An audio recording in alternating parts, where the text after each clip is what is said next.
38 वर्ष झाले या क्षेत्रात तिथे राहायला यायला.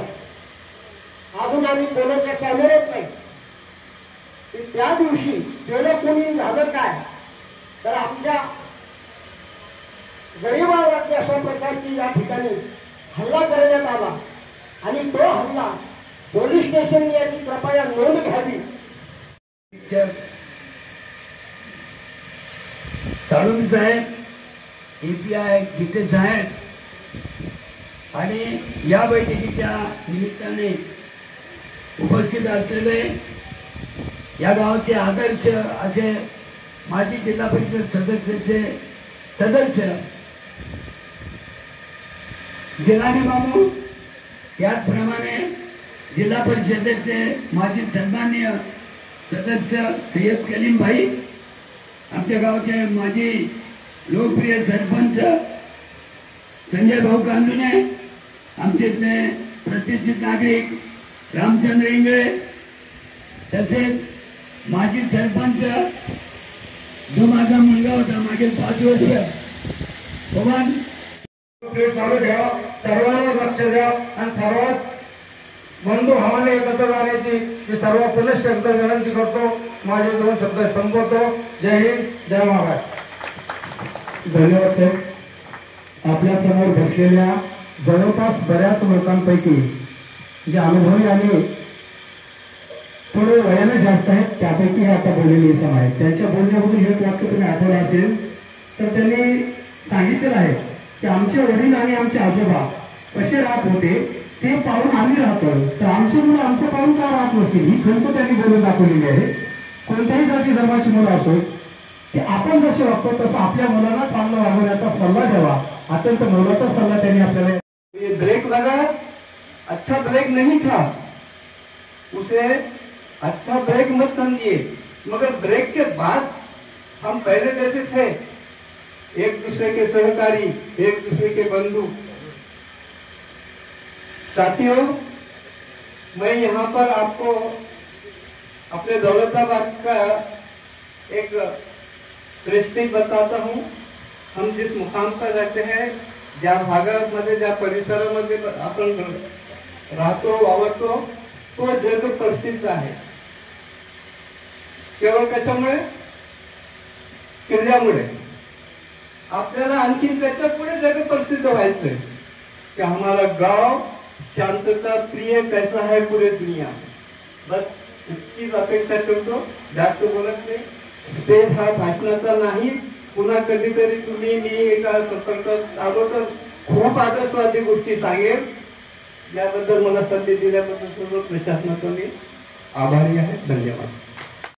या ठिकाणी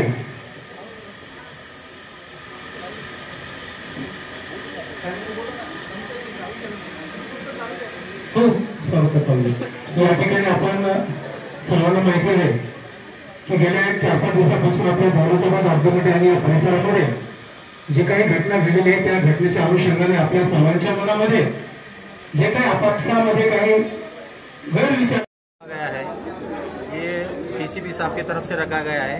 और ये सद्भावना बैठक जो है यहाँ पर आयोजन की गई थी दौलताबाद के अंदर पुलिस प्रशासन की जानिब से. आज की ये सद्भावना बैठक का उद्देश्य ये था कि जो पिछली हमारी दौलताबाद में घटना घटी है जो अप्रिय है, शर्मनाक है, निंदनीय है. हम कड़ी शब्दों में इसकी जो है निंदा करते हैं. जो घटना नहीं होना चाहिए थी वो जो है हो गई. लेकिन अब हमारे DCP साहब ने और ACP साहब ने और जो है तो यहाँ पर पूरे पुलिस प्रशासन ने सब हिंदू भाई मुसलमान भाई को एक जगह लाकर जो है ये अच्छा एक मैसेज दिया, पैगाम दिया है. और ये पैगाम को लेकर अभी हमको आगे गौ को बढ़ना है. और इसमें एक बात साहब ने खुसूसन ये बोली है कि जो दोषी है जो उस पर कार्रवाई होने वाली है उसको छोड़ा जाने वाला नहीं है. लेकिन जो बच्चे जो है ज़्यादा हुल्लड़बाजी और कायदा प्रशासन हाथ में लेने की कोशिश करेंगे उसके ऊपर भी जो है तो प्रशासन की कड़ी नजर है. वो अगर दौलताबाद की शांति भंग करेंगे तो उनकी सख्त से सख्त उनके ऊपर डिपार्टमेंट में कार्रवाई होने वाली है.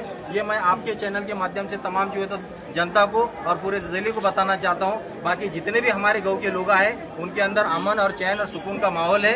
और जिसके साथ जो बेकसूर बच्चे पकड़े गए हैं साहब ने उनका भी आश्वासन दिलाया है कि उनको बेगुनाह बच्चों को भी जो है तो हम उन पर कार्रवाई नहीं करेंगे, उनको छोड़ने को लगाएंगे. और जो दोषी पाया जाएगा उसके ऊपर कड़ी से कड़ी कार्रवाई करेंगे। और चाहे हिंदू हो मुसलमान हो, हमारे दोनों ही समाज की यही मांग है कि जो ओरिजिनल दोषी है उनके ऊपर सख्त से सख्त कार्रवाई करो। कोई गौ वाला तुम्हारे बीच में आएगा नहीं कि इनके ऊपर कार्रवाई मत करो। आपका नाम बोलिए सर। मेरा नाम सैयद लैकुद्दीन है, मैं माजी ग्राम पंचायत सदस्य हूँ और सोशल वर्कर भी। आपल्या सर्वांच्या वतीने सत्काराचं नियोजन आहे। अत्यंत अनुभवी आपल्या सर्वांमध्ये मिळून दिसून राहणारे सय्यद जिलानी मामा, बघा मामू या शब्दामध्येच किती महत्वाने गोडवा आहे ते या ठिकाणी देशमुख सरांचा शाल आणि पुष्पगुच्छ देऊन या ठिकाणी त्यांनी सत्कार केलेला आहे। त्यानंतर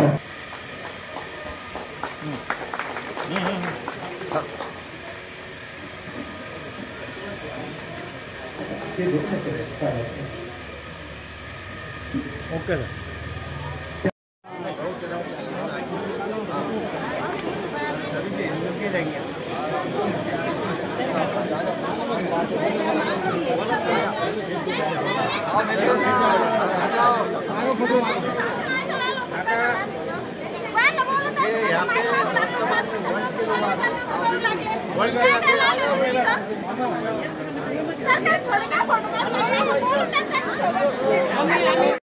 पोलीस प्रशासनातर्फे शांतता समितीची ही बैठक घेतलेली आहे आणि ही बैठक जे घेतलेली आहे आपल्यासाठी आहे, आपल्या मुलांसाठी, आपल्या भविष्यासाठी आणि आतापर्यंत जे घडलं त्याला जो ईश्वर अल्लाह त्याला माफ करू, मात्र याच्या पुढे आपण काही घडू देणार नाही अशी साहेबासमोर सर्वांनी गवाही द्यावा।